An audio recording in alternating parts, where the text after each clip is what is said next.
Dr. Bradshaw here. We're talking with functional medicine patients about how to stretch out the groin. The groin gets pretty tight when we sit all day long. The exercises I'm going to show you today, and there's two different ones, will get those groin muscles that run from the inside of the thighs and go up this way and towards the pelvis. Those muscles get pretty tight on people. So let me show you how to do this. The one I'll show you first is the more advanced version. If you don't like it, try the other one that I'll show you second, which is a little bit easier to do.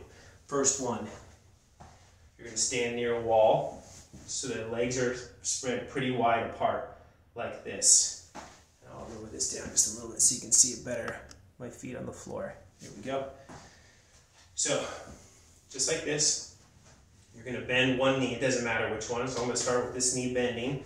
So I'm going to lean over this way into this leg, keeping this knee straight. I'm going to feel a huge stretch going up the inside of my thigh towards my groin as I lean onto this leg. Okay? You want to keep the heel and foot flat. You don't want it to turn like this. It won't be as good of a stretch. Keep that heel down. Okay? So if you only get to like right here, because it's tight, then that's fine. You stay right here and you hold that for a count of 10, taking deep breaths. And after that, come out of it, go to the other side. Lean to this leg, elbow, hand, go as far as you can comfortably go, keeping this foot flat. Again, don't let that foot come up like this. It needs to stay flat on the floor. And you'll feel that from the inside of the leg up to this groin. Hold that for a count of 10. And once you've done that, you've done one set. We're going to go back and forth 2 more times for one cycle, okay? If that one's too difficult, you can do this instead. You're going to get on the floor on your rear end with your back and your butt and your shoulders all up against the wall. And you're going to bring your feet so that the bottom of your feet come together like this. All right, so they're not like this. The feet are turning in and the bottom feet are together. You're going to grab your hands around your feet. I feel like that still might be a little bit too high. Here we go. Up against the wall. Feet together.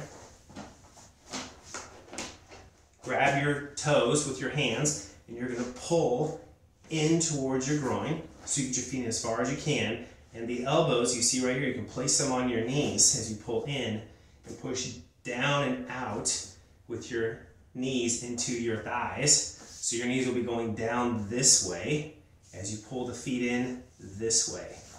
And you hold that for a count of 10. Taking deep breaths. You'll feel it groin on both sides simultaneously on this one. Come out of that, put the legs out in front of you, shake it out a little bit. Come back in, do it again. Legs in, elbows into the thighs. Pushing down with the thighs as you pull the feet in. Again, count of 10, you're going to repeat that again. Second time, and then a third time. That's one cycle. We're going to do 3 cycles a day. So I'm going to recommend as you're doing this, you do it in the morning, midday, and in the evening to really loosen these up. If you have an old groin pull, if you have trouble with your hip flexors, this set of muscles will get really tight as a result. So make sure you're doing this along with your hip rehab. And this is really going to help. Okay, enjoy.